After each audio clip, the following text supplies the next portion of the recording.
I just watched the new Spike Lee joint, Highest to Lowest, and here are my thoughts. So this movie came to Apple TV today. I was waiting a while to see it actually. Avoiding the trailers, avoiding spoilers, pretty excited for this one. I actually watched Akira Kurosawa's High and Low, which this is a remake of, in preparation for this, and I surprisingly loved it. I gave it a 9 out of 10, but stay tuned for the end of this video. I'll give my rating for this one.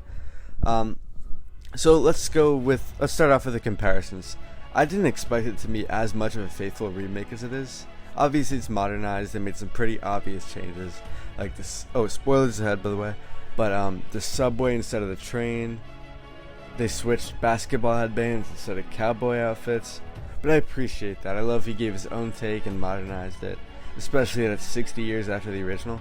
Another thing is a big part of this marketing was Ice Spice's involvement, which I was not excited about. But she was in this movie for maybe 15 seconds total. Thank God for that. Not that she was a bad actor, she was alright, but come on. That scene was totally pointless too. It was obvious that he just did it to be like, oh hey, we have Ice Spice, we get it. And the soundtrack, man. Surprisingly vibrant for a Spike Lee movie. At first I thought it was just showing the life before the kidnapping, but it was throughout the whole movie, throughout the fight scenes, and I don't know, but I got used to it and I liked it a lot. Not a lot, I liked it. Jeffrey Wright, by the way, wonderful actor. That's my Commissioner Gordon. Obviously Denzel Washington did a fantastic job. But I'll get into the acting a little later. The plot of this movie is that a kidnapper, who's played by A$AP Rocky, attempts to kidnap Denzel Washington's son. Now Denzel Washington is this high up, rich, famous record executive, record label worker, and A$AP Rocky, he accidentally kidnaps the chauffeur's son instead, and that's Jeffrey Wright. And this is the same plot as High and Low. He demands $17.5 million. Even though it's not his son, he still demands it. Not being very reasonable. But here's my problem. The math doesn't really add up. 17.5 million seems like a lot for Denzel Washington. Even after he gives it up, he doesn't know how he's going to make the money back. His house is maybe worth like $100 million. I mean, the guy has Bosky outside his wall. Like, what are we doing? Yeah, the setup was great. I love the original, obviously, so I was a fan that they didn't shy away from it too much. There were some interesting double shots in this. But yeah, so obviously if you've seen the original, you know that the first half of the movie is getting the son back and doing the ransom deal, and the second half is the police tracking down the culprit. And that was the 1962 version. In this one, it was pretty much the same thing, but rather the police track him down, it was Denzel. He didn't include the police. I know some people had a problem with that.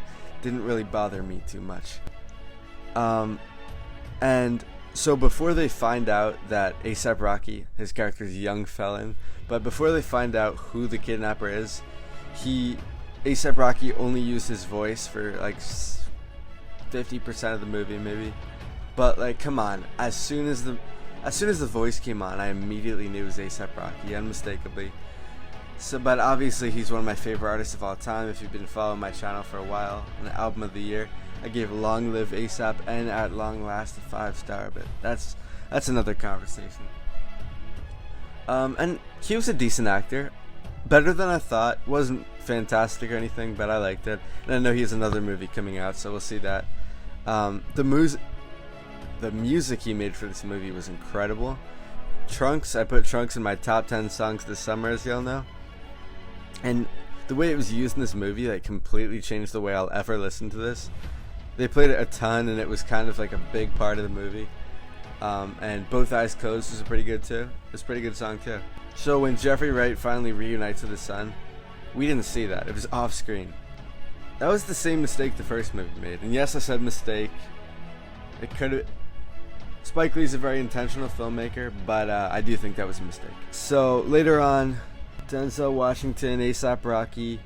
Turns out that A$AP Rocky's character, young felon, is an absolute glazer of Denzel Washington. He named his son after him. He watches his interviews, but when he sees him, he acts like it's nothing. and they kind of face off in the studio. And I know he's not that big of a rapper, but he has this whole studio to himself. It's just the producer, there's nobody else in the building. So when he holds the producer at gunpoint and gets him out of there, that's it.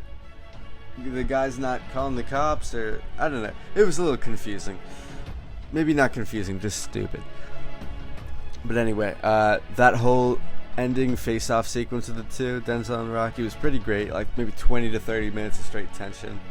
And the actual fight scene on the train, where A$AP Rocky was standing on top of the train, it was a little silly, but it was good fun. But yeah, I like this one a lot. One of the better movies I've seen this year, without a doubt. So Spike Lee's highest to lowest, it's a 7 out of 10. Comment below your thoughts. I can't wait to read them. Yeah, making a play for my better end. Let niggas think they ahead of me.